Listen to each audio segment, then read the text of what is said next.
जियो BlackRock mutual fund house का एक fund आज से 6 महीने पहले लॉन्च हुआ था। 10 रुपए पे अलॉट हुआ था और अब चल रहा है वो 8 रुपए 67 पैसे पर। और उसकी जो एवरेज है पिछले 6 महीने की, वो 12% नेगेटिव चल रही है। फंड का नाम है Jio BlackRock small cap Nifty 250 small cap fund. मतलब इनका जो पैसिव फंड है उसकी मैं बात कर रहा हूँ। एक्टिव फंड तो इनका लॉन्च होने के बारे में अभी कोई इन्फॉर्मेशन नहीं है, लेकिन हाँ, उम्मीद है कि बहुत जल्दी आ सकता है। तो आज इसका छोटा सा रिव्यू करने वाले हैं।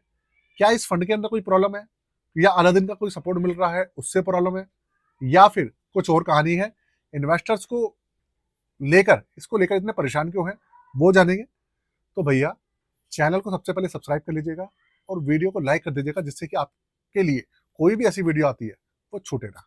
दोस्तों, कंप्यूटर स्क्रीन आपके सामने चालू हो चुकी है। फंड का नाम अगर शॉर्ट में बात करें तो Jio BlackRock small cap fund कह सकते हैं। लॉन्ग में बात करें तो Jio BlackRock Nifty small cap 250 index fund इस फंड का नाम है। और ये एक इंडेक्स फंड है। मार्केट के अंदर आप लोग बहुत समय से जियो ब्लैक रॉक के जो स्मॉल कैप एक्टिव फंड है उसका इंतजार कर रहे हैं, लेकिन इन्होंने इंडेक्स फंड लॉन्च कर दिया था। तो अब इसकी बात करते हैं। आप सबसे पहले देखिए, इसकी जो 6 महीने में जो हालत है वो ये है कि 12.20% ये नेगेटिव चल रहा है। अब इसके अंदर इस फंड की गलती है या नहीं है, ये जानते हैं, या फिर फंड मैनेजर की गलती है या अलादीन की गलती है। कहानी क्या है ये समझेंगे। आज से 6 महीने पहले अक्टूबर के आसपास ये लॉन्च हुआ था। 10 रुपए पे अलॉट हुआ था। 10.5 रुपए के आसपास इसका एनएवी गया था, मुझे अच्छे से याद है, और पॉजिटिव भी गया था। लेकिन उसके बाद मार्केट के अंदर दोबारा से गिरावट आनी स्टार्ट हुई, और गिरावट आते आते ये 8 रुपए 67 पैसे पर लुढ़क कर आ गया। अभी की अगर मैं रिटर्न्स की बात करूं, देखिए आपको दिखा देता हूं मैं, जिससे कि आपको काफी चीजें इसके बारे में पता चलेगी। 6 महीने में 12.20% का नेगेटिव है। बेंचमार्क 13.24% नेगेटिव है। 3 महीने में ये करीबन 12.25% नेगेटिव है, और 1 महीने में 8.25% नेगेटिव चल रहा है। बेंचमार्क के आसपास ही गिर रहा है। कहीं पर बेंचमार्क से ज्यादा गिर रहा है, कहीं पर बेंचमार्क से कम गिर रहा है।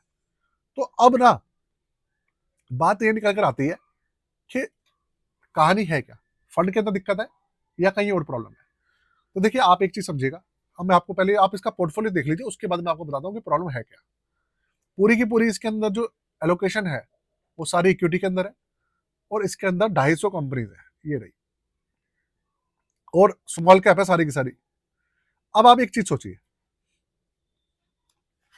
Jio BlackRock Nifty small cap 250 index fund, ये एक इंडेक्स फंड है। इसका इंडेक्स है निफ्टी स्मॉल कैप 250। तो यार, इंडेक्स फंड जो होता है ना, उसके अंदर ना तो इनका जो सॉफ्टवेयर है अलादीन, और इनके जो फंड मैनेजर है उनका कोई भी रोल इसके अंदर नहीं है। डायरेक्ट रोल नहीं है। ना तो इसको अलादीन मैनेज करता है, ना इसको मैनेजर जो इसके फंड मैनेजर है वो मैनेज करते हैं। इसको मैनेज करता है इसका इंडेक्स, और इंडेक्स के अंदर अभी चल रही है गिरावट। 250 के 250 स्टॉक्स माइनस में चल रहे हैं, इसलिए ये स्टॉक माइनस में, ये जो फंड है माइनस में चल रहा है। तो अभी के समय में आप कोई सा भी स्मॉल कैप का इंडेक्स फंड उठा के देख लीजिए, सबका सेम हाल है। इस फंड की इतनी सी भी कोई गलती नहीं है। तो अगर किसी भाई कोई भी ये सोच रहा है कि भाई फंड के अंदर प्रॉब्लम है, कुछ भी है, फंड के अंदर कोई भी प्रॉब्लम नहीं है, क्योंकि ये एक इंडेक्स फंड है। 18 अगस्त 2025 को ये लॉन्च हुआ था। निफ्टी स्मॉल कैप 250 टीआरआई इसका बेंचमार्क है। ओपन एंडेड स्कीम है, और एक्सपेंसिव रेशियो है 0.13%, जो कि काफी, जब से लॉन्च हुआ है तब से अभी तक 13.28% का ये नेगेटिव में रिटर्न दे रहा है। 261 करोड़ का इसके अंदर टोटल एजीएम है अभी के समय में। 500 रुपए से मिनिमम इन्वेस्टमेंट, 500 रुपए से मिनिमम एसआईपी इस फंड के अंदर चालू होती है, और एग्जिट लोड इसका है 0%। लॉक इन पीरियड कोई भी नहीं है। देखिए, मैं आपको बता दूं, जियो ब्लैक रॉक ने ये जो इंडेक्स फंड लॉन्च करा है, काफी अच्छे से लॉन्च करा है। इस फंड के अंदर मैं आपको बताऊं बहुत सारे पॉजिटिव पॉइंट है। एक्सपेंसिव रेशियो बहुत ही कम है, ना के बराबर है। आप देखो, 0.13%। एग्जिट लोड है ही नहीं। 500 रुपए से एसआईपी वगैरह चालू होती है। तो बहुत सारी चीजें हैं। और Jio BlackRock mutual fund house एक अच्छा और बड़ा म्यूचुअल फंड हाउस है, क्योंकि भाई ब्लैक रॉक भी बड़ी कंपनी है, जियो भी बड़ी कंपनी है। तो ये सब चीजें हैं। लेकिन हो क्या रहा है, क्योंकि इंडेक्स फंड है, मार्केट ही साथ नहीं देगी, तो भाई कोई भी फंड, कोई भी स्टॉक कभी नहीं सर्वाइव कर पाएगा। मार्केट चलेगी तभी रिटर्न्स निकलते हैं, मार्केट नहीं चलेगी तो रिटर्न्स कभी भी नहीं निकलते हैं। यही कारण है, इसलिए आप कोई सा भी फंड उठा के देखेंगे, एक्टिव हो या इंडेक्स हो, अभी रिटर्न्स निकाल कर नहीं दे पा रहा है। इस फंड का जो रिव्यू है वो तो वही खत्म होता है। साथ में आप अपना पोर्टफोलियो बनवाना चाहें, हमारी पोर्टफोलियो सर्विसेज लेना चाहें, आप अपना पोर्टफोलियो बनवाना चाहें, रिव्यू कराना चाहें, तो देखिए वो आप सब करवा सकते हैं। उसके लिए डिस्क्रिप्शन के अंदर मैंने व्हाट्सएप नंबर दिया हुआ है, उस पर जाकर आप हमसे जुड़ सकते हैं और सारी की सारी सर्विसेज मेंशन है, आप जाकर एक बार गो थ्रू कर सकते हैं। आज के लिए जय हिंद।